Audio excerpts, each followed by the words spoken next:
Award, National Headliner Award, and she has been nominated for 19 news and documentary Emmys. Prior to joining Fault Lines, Layla worked for Al Jazeera English's news department, covering everything from Guantanamo Bay's youngest detainees to the resettlement of Iraqi refugees in the US. She received a BA in English Literature from Georgetown University and an MS from Columbia Graduate School of Journalism. Her work has appeared in numerous media outlets, including The Nation, Salon, The Independent, and other publications. She is the co-author of a book, Collateral Damage, America's War Against Iraqi Civilians. Layla, please, I welcome you to the... Alhamdulillah Rabbil Alameen.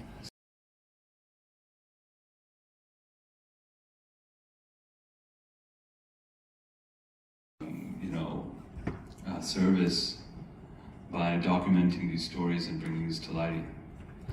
I want to begin first by kind of speaking to you both about your personal journey as filmmakers. You know, what were your influences that brought about this story? I know that it's a very personal journey for both of you, given that you're both Palestinian. You know, you have a background with intense.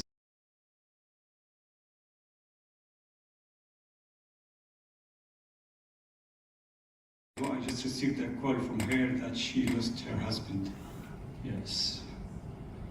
So the Israeli, the occupation army, that killed her husband. So now she and her little son Iyad are left alone. So there's a continuation of attacks, a continuation of genocide. It is very bad. And another thing I should say, sorry for my mother, I brought her with me today. She just survived attack and she newly came from Gaza. And I'm sorry to bring her and just to let her live this memory again. My mother now with us, and also my daughter was in Gaza and also survived after they attacked the house. They took it as a shelter by a rocket, 3 rockets I think, as I remember, and 26 was killed in that attack, but my mother and my children, by miracle, they survived, alhamdulillah. You are losing the probability of, and the chances of losing your life is very easy. We survived the death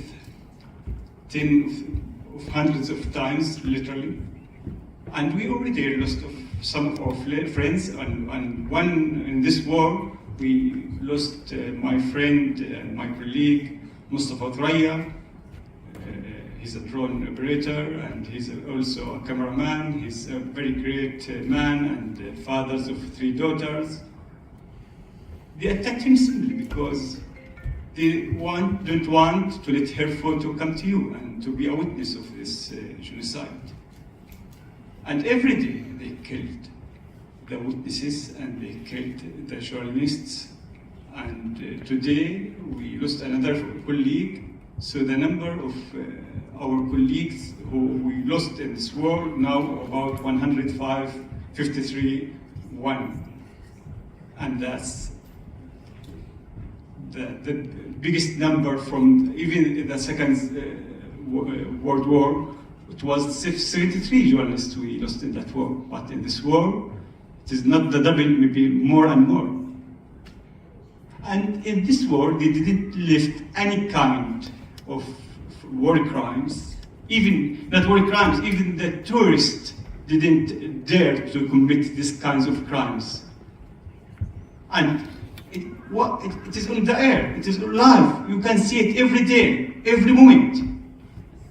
And still our actions couldn't stop this genocide. And that's very important to talk about, because as the genocide continues, it is a message for me and you and everybody in the world. You need to move more. We need your action. Your action is not enough. It will be enough when we see that the genocide we are seeing every day is stopped, and the second phase, to bring all those criminals to justice, so no impunity for them. And it will be a guarantee we'll not see this genocide again and again. I hope to see that soon, and if you have a question, I will answer.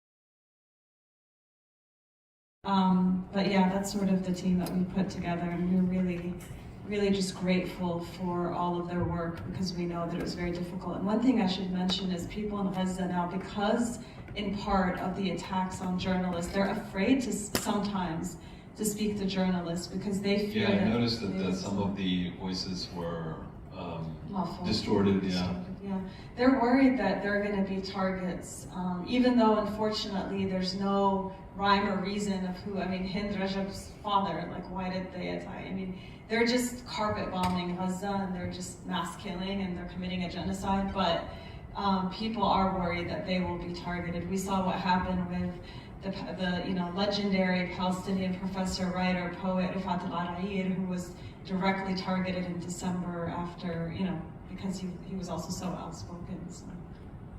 How long did it take from the beginning to end to get the footage and then process and then? It was about a 5-month process to kind of do the reporting, get the filming. I mean, the filming didn't take 5 months, but just the logistics of kind of the back and forth, and then doing the filming in the US and the UK, and also putting it together as an edit. The edit itself was 10 weeks.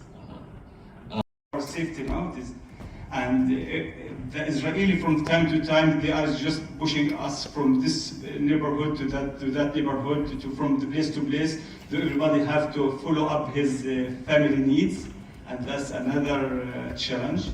Another challenge, the transportation. There's no fuel, so sometimes we use the donkey cars to move around. Sometimes if we found cars, sometimes by foot. So it is another challenge. Another challenge that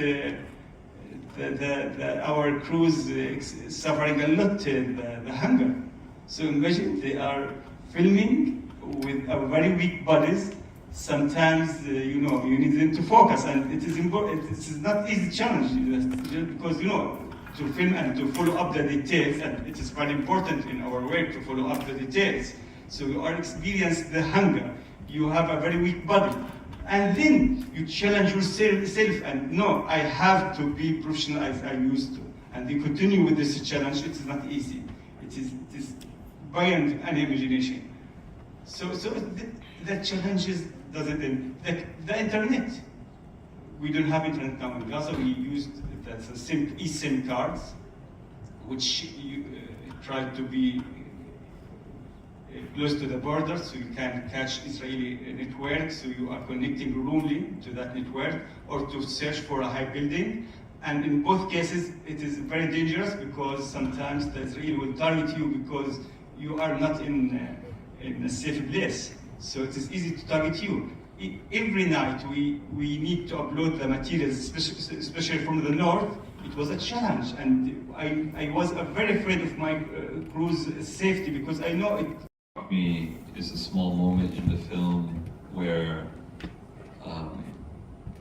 a victim of what seems to be an attack, she's unnamed, but she says, "Where are you? Where are the people to help?" And I felt like the issue. There was another moment, and when she said, "Where are you? Why are you watching?" I felt like she was speaking to us, like Muslims, who are not doing anything. Why isn't the tragedy of Gaza a tragedy of Muslims? Why is it a tragedy of international law in your eyes? Why did you think that was a story worth saying? Well, my program, Fault Lines, focuses on the U.S. and its role in the world, and because we're U.S.-based and focused show, naturally our focus was going to be the impunity by which Israel is allowed to operate by the U.S. and the U.S.'s unwavering support for Israel, which has allowed for the commission of war crimes against Palestinians. as well as crimes committed against Palestinians, likely with US weapons, just given the sheer number of US weapons that flow to Israel. So we felt that it was important to focus on that, as well as Western hypocrisy when it comes to talking about human rights, talking about the importance of protecting civilians, the importance of treating prisoners well, whatever it is, issue related to human rights, Israel has violated it and then some. With a report and then, the State Department denying it. And I noticed that throughout the film you employed these forensic teams and you took a very serious approach to trying to break down every single thing by digitalization. But really, this shouldn't be necessary, right? I mean, just someone in Gaza saying I witnessed something should have been enough, but I felt like you went above and beyond to really make a case that there's indisputable evidence that these atrocities and these massacres took place. Is that now the standard? I mean, is that what we have to do now in order to confront the lies that are coming out of centers of power that should be places of giving us objective reporting, but are now used for the sake of covering up, what seem to be massive crimes? Unfortunately, Palestinians are viewed by the West as being unreliable narrators of their own, atrocities of their own, that they've endured and survived and witnessed. But what we tried to do here is actually counter the Western coverage of what turned out to be in many cases fabricated Israeli atrocities, where it's a coordinated campaign by the Israeli state. These are coordinated official Israeli state propaganda lines and narratives that end up on the front pages of Western newspapers, intended and designed to justify genocide of Gaza. We've seen that time and again with Al-Shifa Hospital being a supposed command and control node for Hamas. Of course, that was never proven. And that wasn't the first time they've made that allegation. They made it in 2008 and 2020.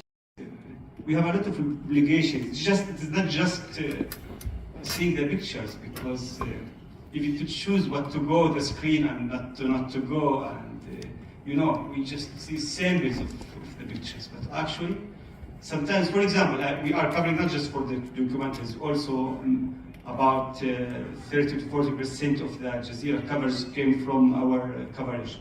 So sometimes we need to see 1 or 2 hours of filming and just send few minutes. So imagine the torturing we are living. It's not easy. So the people you stopped watching about less than 5% of what we are watching. So you can imagine the tortures and the horrible life. It's literally, it is torturing. We can't sleep, simply. I wanted Interesting, first of all, discussion and also the film. I think I've seen some of this film already put in Al Jazeera, but I wanted to say that surely we are in front of a big project, a big war, another war, which is about resilience fatigue. And I believe that here we need to cover the other side of the story, how we maintain resilience, because this is the one which is I'm worried about. So if you have any comments. Oh yeah, we'll take a couple more.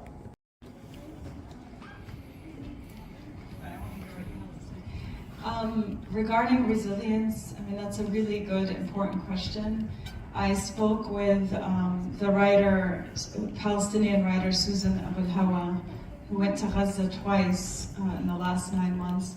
And she told me, imagine there's so much happening that we don't even see in the news or even know about, but the idea that everyone's cortisol levels, which is like the stress hormone that rises when you're in fight or flight mode, but imagine that's always high for 9 months straight. So you're always bracing. What does that do in terms of rewiring the brain? What does that do in terms of post-traumatic stress disorder? What does that do to an entire society that has been shaken and traumatized like this? I think these are conversations we all have to start having and thinking about. and thinking about the mental health support that the people of Gaza will need when this is all over, and making sure that there's no shame or stigma around that, and that we speak about it openly and make sure that they're given that support, because they're human beings like anyone else. And I can't think of a comparable situation in recent memory when people have been terrorized like the people of Gaza has, considering that the bombing of Gaza has now exceeded the bombing of, the worst of World War II, including the bombing of Dresden. Now, in terms of your question about the student movement, so we actually did make a film called The Palestine Exception. You can find it on YouTube, and it was about Bir sabah gelecek kardan aydınlık, and it's about promising that the morning will come, and inshallah we will be able to see that morning in our lifetime. With those words of hope and resolve, I would like to conclude the ceremony, conclude the screening. I want to invite our Honorable Rector, Dr. Ahmed Jawad Ajar, to the stage.